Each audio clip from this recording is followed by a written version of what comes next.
Welcome back to r/neighbors from hell, where people share stories about their crazy neighbors. And if you're new to my channel, please don't forget to subscribe to join our amazing community. And without any further ado, let's dive right into the stories. And the first one is titled, "Dear Sir, please remove your fence." While retrieving my mail shortly after moving into my new home, there was a flyer attached to the mailbox post. I read the flyer with interest, finding that it was from the neighbor who purchased a model home at the entrance of our subdivision. And guys, you know, subdivision can usually only mean one thing in Reddit stories. We are dealing with an HOA. The flyer was addressed to all members of the Homeowners Association and essentially informed us that the HOA was using our HOA dues to sue him for not removing a fence from his front yard. The builder erected the chestnut rail fence around the front yard of the model home when it was built,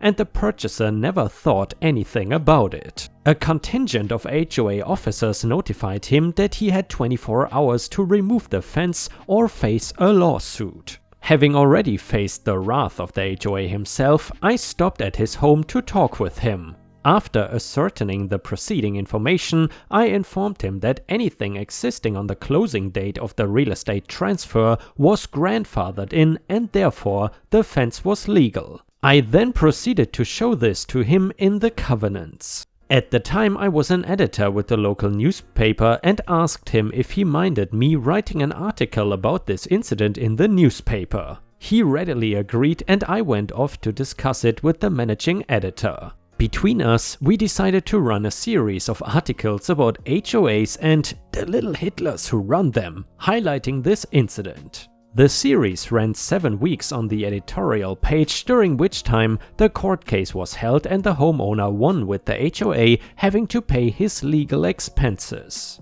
He told me that had they asked, he would have removed the fence with no problem, but he was a retired colonel in the US Army and was not used to being ordered to do things. 36 years later, the fence is still there. And Ripe stars, obviously, the HOA has not read many Reddit stories before, because if they had, they would have known 2 things. First of all, never mess with a farmer, which obviously doesn't apply here, and the second one is never mess with a veteran.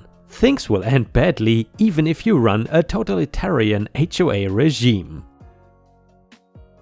The next one is titled, "Diss Us for Imperfect Lawns, Pride Goes Before the Fall."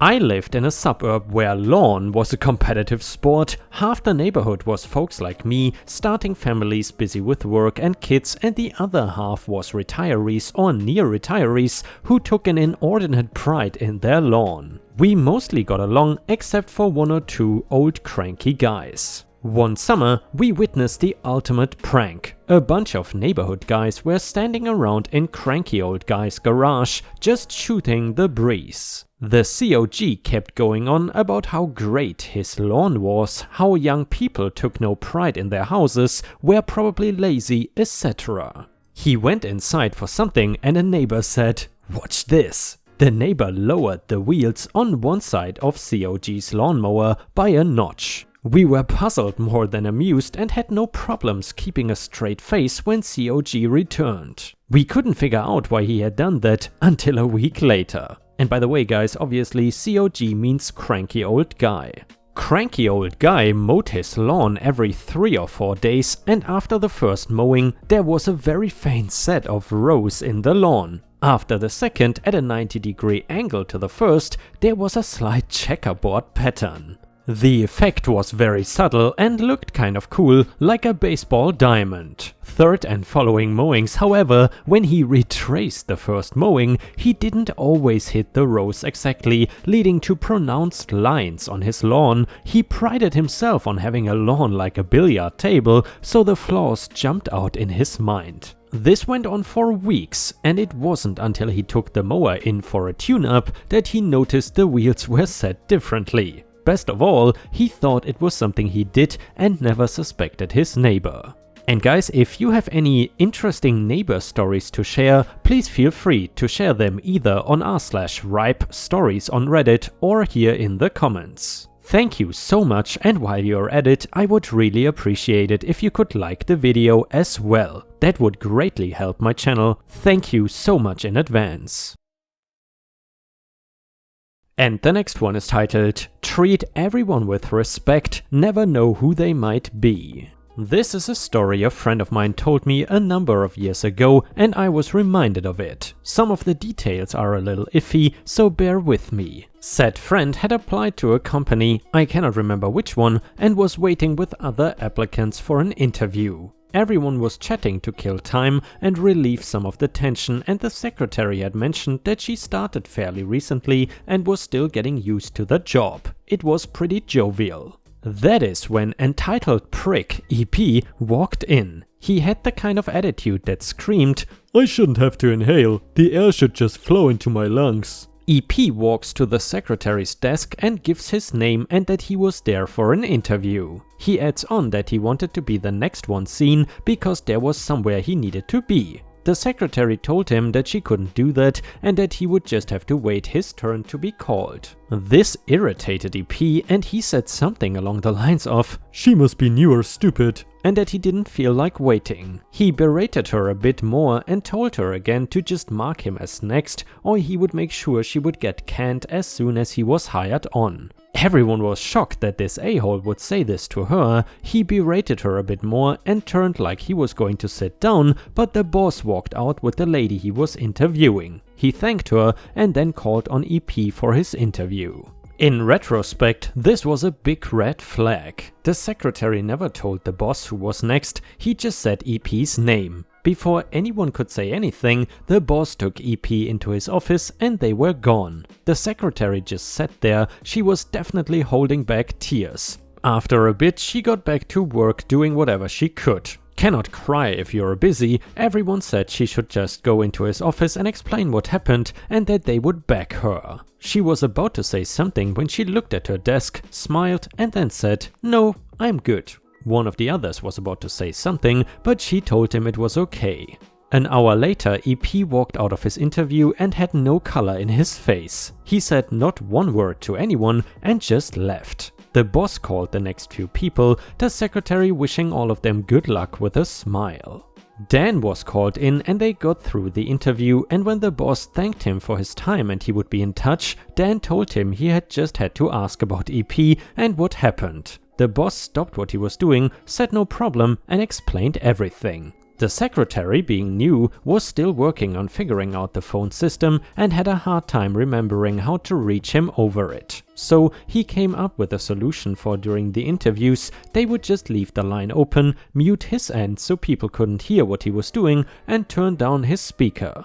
During the lady's interview, he needed to ask his secretary a question. He turned up the speaker and was about to unmute his end when he overheard EP's tirade. He was fuming and asked the interviewee if she would be okay with rescheduling. She had no argument and just wanted to get out of the way. When he got back with EP, both sat in silence for a while. Boss then told him that he heard the crap EP said to the secretary. Before EP could say a word, the boss told him that he wanted to hire someone that he could depend on, so he hired his wife. Cue an ass chewing for the history books. He then told EP that not only was there no way in hell he was hiring him, but he was also going to call the HR of other companies that were in the area and let them know what he did. This would effectively kill any chance of him getting a job with any of those companies. When EP said he couldn't do that, the boss told him that what he said was not said during his interview, so he wasn't under any kind of protection, if any. The boss then told him to GTFO. Friend did not get the job, but he was content with the experience. And the next one is titled, Am I the a-hole and also a bad neighbor? I just recently found this subreddit and I'm enjoying it a lot. The stories are interesting and I feel like people are judged fairly, so I decided to stop being a lurker and finally ask if I was an a-hole on my experiences where people called me an a-hole. Anyway, this first story happened quite some time ago, but when it happened my friends got divided on their opinion if I was the a-hole or not. because I can be a major a-hole sometimes, but I believe I was in the right at this time, which is a common trend in being the a-hole, I guess. So onto the story. I was going to do some reforms in my house and there would be some walls being broken and replaced. That makes a lot of noise and dust, so I wanted to inform my neighbors before it started. However, I didn't want to go talk to them before it was planned out and going to happen for sure, so I waited until it was all planned out 1 week earlier from the beginning of the reform, so I would only tell them once and give them time to prepare for it. The workers would be there from 8 AM to 5 PM, there would be a lot of noise, but it was unavoidable, and we would throw the rubble on a container that would be delivered when it started, and after 4 days we would be done with everything. I thought it was pretty fast and planned out pretty good, so all that was left was telling my neighbors that the next Monday it would begin. I have 2 neighbors, the one on the house at my left who said she doesn't care because it is my house and not her problem in a not so polite way, and the one on the house to my right, which didn't come to answer me on their door, picked up the phone just to tell me that they were busy and avoided me for 7 days in a row. That's the first problem. He was very surprised when I found him leaving his home 7 AM in the Monday that the reform starts and walked up to talk with him. I was waiting outside for materials to be delivered and finding him going outside was a good opportunity as he was basically forced to talk with me, and I thought that I would finally be able to tell him what was going to happen. I was even more surprised when he told me that he was in a hurry and didn't want to stop, ignored me and walked away to the grocery store without listening to me. He just told me that he would be available at 10 AM if I wanted to talk with him on his office. By the way, I go out to work at 8 AM, so it wouldn't be possible for me to meet him at that time, and I think that he knows that, but I cannot just make assumptions, I guess. Though, that day I didn't go to work as I asked for my available off days so I could be there the whole week, and that is how he found me on my house at 9 AM when the people working started to make a lot of noise and he became desperate and asked me what was going on. He was pale and very upset. I was really trying hard to talk to him because he works on the back of his house with a studio. He has some radio time, but mostly people rent the time there to record music, so I wanted to know if he had whatever studios have for not being troubled with sound from the outside. And I guess OP here means soundproofing or something. Anyway, I have no idea how it works, so I really wanted to sort this out already, but anyway, he came to the front of my house screaming my name, saying he had some artists there. He did not even say the band name, he said every person in the band name like I should know who they are, and was demanding me to stop for the whole day because they had to record an album and it was really important for him and for them.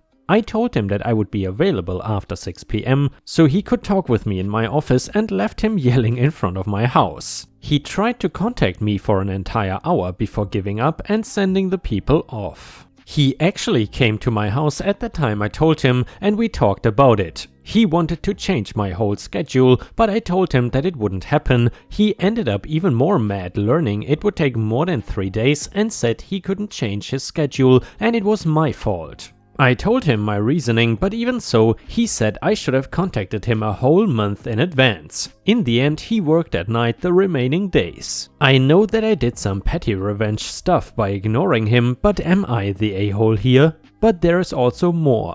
The company with the container came at around 2 PM and I told them to leave it on the other side of the street, and on the other side there is no garage. Cars stop there, but that part of the street doesn't belong to anyone, so I am pretty sure that I can just stop anything there. There is a car shop there, but it is their back and they don't use it for anything, and the sound shouldn't be a problem for them. Therefore, I don't need to go there and tell them I'm going to reform my house as well. There won't be any problems or so. That is what I thought. After the container is put in place, the workers are throwing the rubble in and a man comes from the car shop and starts to yell at them. They come and ask me to talk with him, and then I see him very mad. As I approach, he asks me why I cannot leave it in front of my house, and I tell him it is because it would be a problem for me as I have a car to get in/out of the garage. So it is better to put the container there and not the car. So he proceeds to say that then I am putting a container in his property just for my convenience and making a remark on how I am an exemplary neighbor.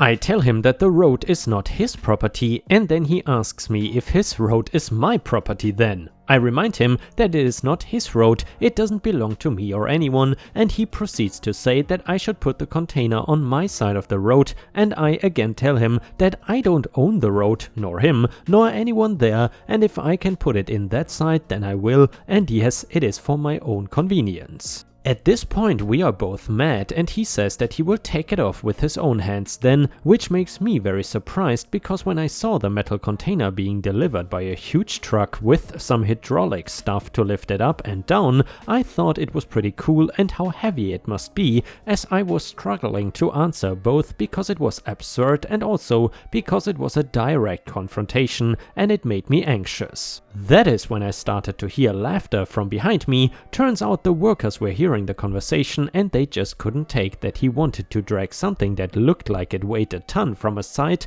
to the other side of the street, and they were not only laughing but commenting to themselves how stupid someone must be to say that. I realized that I should stop it at that to not escalate things badly further, and told him that I would do whatever was possible for me to do solve his problem, but I wouldn't take the container from there. Told him that unfortunately I couldn't do anything about the sound and it would only take 4 days. Trying my best to defuse the situation, but then he answered saying his problem was not the sound but the dust that was coming out of it going on the cars. After hearing that, I was in even more disbelief, and in my opinion there was no way the dust was getting to any car. They were distant and there was no wind, but I wanted to defuse the situation ASAP, so I asked him what I could do about the dust. He said I should wash the rubble before throwing it in the container so there would be no dust, which sounded smart, but in my town we were having water saving, so you can be fined for using water like that, and people in my street were fined already for washing their side of the street. I didn't really want to risk that, so I told him that I wouldn't do that because of the water saving. He then said that he would call the government to take it out for him then. I got mad and snapped. So I told him to go ahead, and if the dust is so bad, he should wash the cars instead, and he is invited to try to move the container. Turned my back and left him there, never saw him again. So, am I the a-hole and also a horrible neighbor? And guys, I would love to know what you think about this story. Do you think that OP is the a-hole or not? Let us know in the comments. Either way, a user in the comments said, "Okay, this is a lot. The first part, you are not the a-hole. You tried to contact him and he made himself unavailable. At the end of the day, what you do on your property is your business and he has to deal with that for a few days." However, the second story, you are the a-hole. You should have asked permission before blocking this person's shop, regardless of whether it is the front or back. Doesn't matter if you got the container on the street, it is directly in front of his property, which doesn't make it free for anyone and everyone to park huge metal dumpsters on. You should have kept it on your site or in your yard and figured out how to work around it. The dust from your house might not be traveling that far, but I'm inclined to believe that tossing all the debris into the dumpster 15 feet away from his shop is causing dust to travel and affect his livelihood. And to be honest guys, from a more European perspective, I find all of this pretty incredible, I gotta say, because this does not really sound like a residential area, but more like an industrial area where all of this obviously would be okay. However, in a residential area, like in a small neighborhood, I would really not be okay with this personally. But anyway, let us know what you think in the comments. And guys, unfortunately we have already reached the end of the video. However, this is not the end of ripe content for you. I would highly suggest to check out my endless binge watch playlist, which will hopefully soon show up on the left corner of the screen, which will provide you with hundreds if not thousands of hours of ripe content. If you still haven't gotten enough, then please also check out my Patreon at patreon.com/ripeyoutube for more than 50 exclusive Reddit videos that you will only find on there. Furthermore, if you want to share your own story with our community, then please head on over to r/ripestories on Reddit, where you can share your own stories and there is a good chance that I might read it in a video. Thank you so much for your daily support and I hope to see you again tomorrow.